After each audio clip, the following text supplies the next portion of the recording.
या शुभ्रवस्त्रावृता या वीणावरदण्डमण्डितकरा या श्वेतपद्मासना या ब्रह्माच्युतशङ्कर प्रभृतिभिर्देवैः सदा वन्दिता सा मां पातु सरस्वती सरस्वती भगवती निःशेषजाड्यापहा।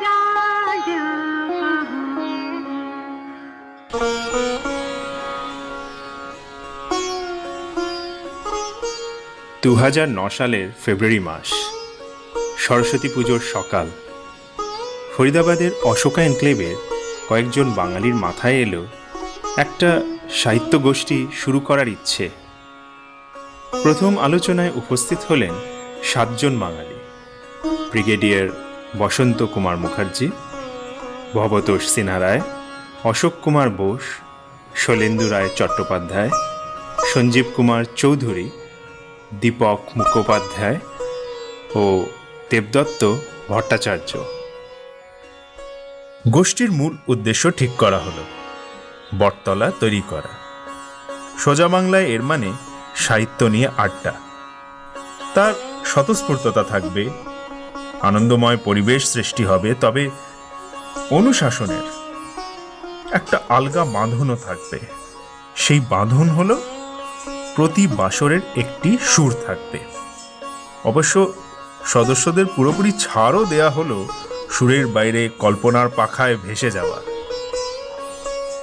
প্রতি ইংরেজি মাসের প্রথম রবিবারের সন্ধ্যেতে সাহিত্য বাসর বসবে কোনো এক সদস্যের বাড়িতে।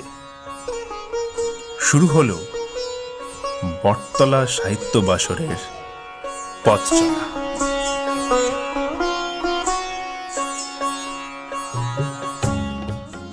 দ্বিতীয় সাহিত্য বাসর বসল 1 মাস পরে, মার্চ মাসের প্রথম। এই সভায় যোগ দিলেন কয়েকজন বর্ষিযান সদস্য: তপনেশ্বর সিনহা রায়, বিমলেন্দু গাঙ্গুলি, সন্তোষ কুমার দাশগুপ্ত, বিশ্বনাথ সেনগুপ্ত, সমীর কুমার রায়চৌধুরী, জয়ন্ত কুমার সেন ও কিশোর চক্রবর্তী। সুর ঠিক হয়েছিল রঙের ভেলকি লাগ। এটাই বটতলার প্রথম সুর। পড়া হয়েছিল 3টি স্বরচিত রচনা: সঞ্জীব কুমার চৌধুরীর আর সন্তোষ কুমার দাশগুপ্তর স্বরচিত কবিতা, যথাক্রমে রঙের হিল্লোল ও ফাল্গুনের কোনো দিন, আর দীপক মুখোপাধ্যায়ের লেখা গল্প রঙের ভেলকি লাগ। সেই মার্চ 2009-তেই প্রকাশ পেল বটতলা প্রথম সংখ্যা। সম্পূর্ণ বিনামূল্যে সে পত্রিকা বিলি করা হলো অশোকা এনক্লেভের পরিচিতদের মধ্যে। যেন সাড়া পড়ে গেল। সুধীজন যোগ দিতে আরম্ভ করলেন। তৃতীয় সাহিত্য বাসরে যোগ দিলেন মহিলা সদস্য শ্রীমতী তিথি দেব, তাঁর লেখা রম্য রচনা সহ। এই বাসরের সংখ্যা থেকে, অর্থাৎ বটতলার দ্বিতীয় সংখ্যা থেকে, যোগ হলো প্রতিটি লেখার শেষে লেখক পরিচিতি ও বাংলা সাহিত্যে স্মরণীয় দিন নামক নিয়মিত বিভাগ।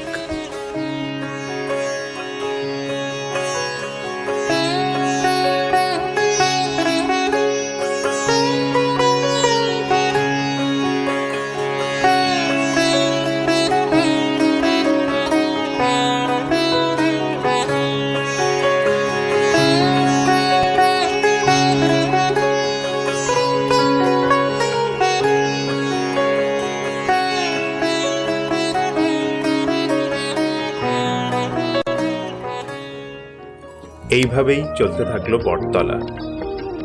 ছাপাই খরচের সিংহভাগ দিতে থাকলেন শ্রী দীপক মুখোপাধ্যায়, বাকি কখনো শ্রী শৈলেন্দু রায় চট্টোপাধ্যায়, কখনো বা শ্রী দেবদত্ত ভট্টাচার্য। 2010 সালের অগাস্টে সব সদস্যরা প্রস্তাব দিলেন, এবার থেকে ছাপাই খরচ সবাই সমানভাবে ভাগ করে নেবেন। প্রথম বছর পূর্ণ হতেই সদস্যরা চাইলেন বেশ আড়স্বরের সঙ্গে বর্ষারম্ভ বাসর, মানে দ্বিতীয় বছরের প্রথম সাহিত্য বাসর পরিবেশন করতে।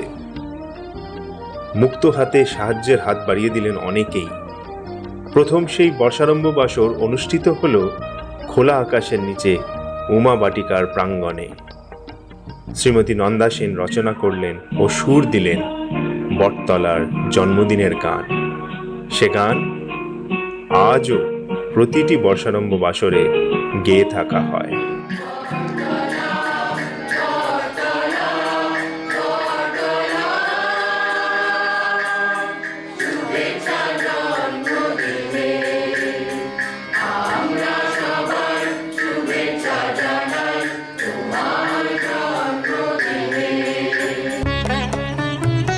দ্বিতীয় বছরের প্রথমে বটতলা পেল তার প্রতীক।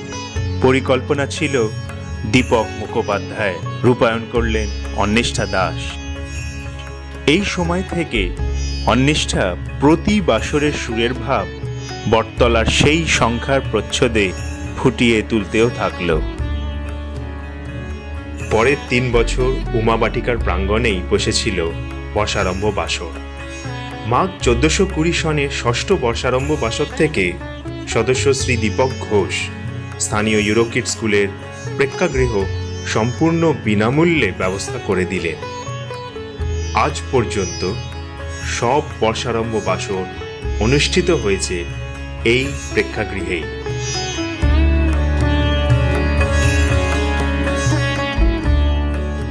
বর্ষারম্ভ বাসরের ধাঁচ একদমই আলাদা। উৎসবের আঙ্গিকে এই বাসরের লেখাগুলো হয় প্রদর্শনীর ধরনে।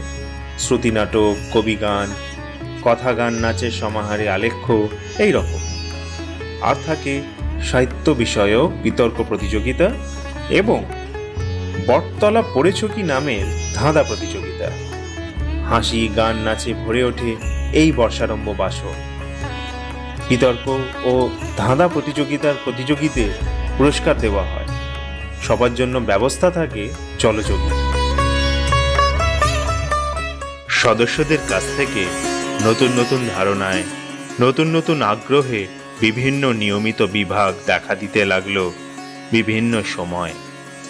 বাংলা সাহিত্যের মহারথী, এমনকি বিস্মৃত বা প্রায় বিস্মৃত রথীদের জীবনালেখ্য স্মরণিকা ললিতা দাশগুপ্তা গত 7 বছর ধরে প্রতি সংখ্যায় লিখে চলেছেন এই বিভাগ।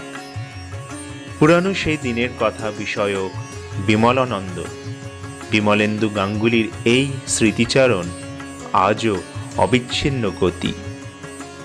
ইলা ভট্টাচার্য তার ফরিদাবাদী জীবনের টুকরো আনন্দানুভব জানানো শুরু করেছিলেন ফরিদাবাদের ফিরিস্তি দিয়ে। মানস কুমার মুখার্জি জোগাড় করেন বাংলা সাহিত্য ও সাহিত্যিকদের জড়িয়ে সরস কৌতুক রঙ্গ। মানসবাবুর সাধু ভাষার লেখা আজকের বাংলায় অনন্য, আর কাউকে লিখতে দেখবেন না। রত্না সেন তার বৈজ্ঞানিক জ্ঞানের সঙ্গে ভারতের শাস্ত্র ও পুরাণের সাদৃশ্য তুলে ধরেন রত্নাবলী বিভাগে।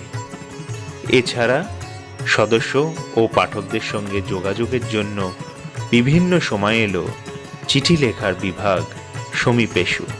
বাংলা সাহিত্য নিয়ে শব্দছক সুদীপাক্ষর, বাংলা সাহিত্য নিয়ে ধাঁধা সানিধা, সদস্য ও পাঠকদের জন্য স্থানীয় সংবাদ, সদস্যদের নিকট পরিজনদের স্মরণে শ্রদ্ধাঞ্জলি এবং বাংলা শব্দের ধাঁধা শব্দ নিয়ে খেলা। আর প্রতিটি সংখ্যার রূপায়ণে যে কারিগরি সাহায্যের দরকার তা সে প্রথম থেকে আজও নিরলসভাবে দিয়ে চলেছেন কস্তুরী ভট্টাচার্য ও আশিস দাস।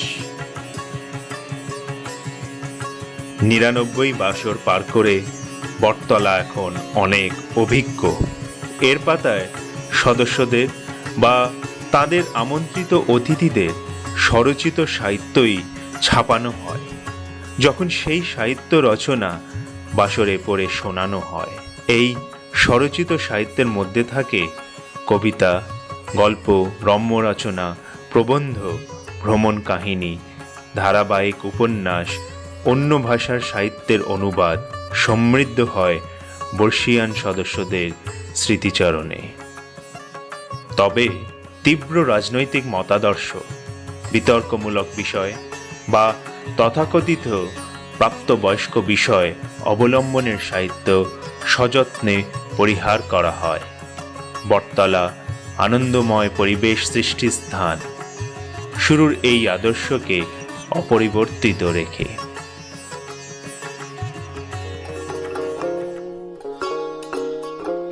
আজ বটতলার ১০০তম বাসর। নতুন সদস্যরা আসছেন নতুন উৎসাহ নিয়ে। কিছু পুরানো সদস্য চলে গেছেন দূর দেশে, কয়েকজন যাত্রা করেছেন চির আনন্দ ধামে। কিন্তু বটতলার ট্র্যাডিশন সমানে চলেছে। পশ্চিমবঙ্গ থেকে এত দূরে থেকে গত ৯৯টি বাসরে বটতলা নিষ্ঠার সঙ্গে নিয়মিত রূপে সুস্থ বাংলা সাহিত্য পরিবেশন করে চলেছে। ১০০ হলো, আরও ১০০ হবে, আরও আরও। ফরিদাবাদে বাংলা সাহিত্য ও সংস্কৃতির পরিবেশ গড়ে তুলছে বটতলা। সে যেন ঈশ্বরের আশীর্বাদ পেতে থাকে।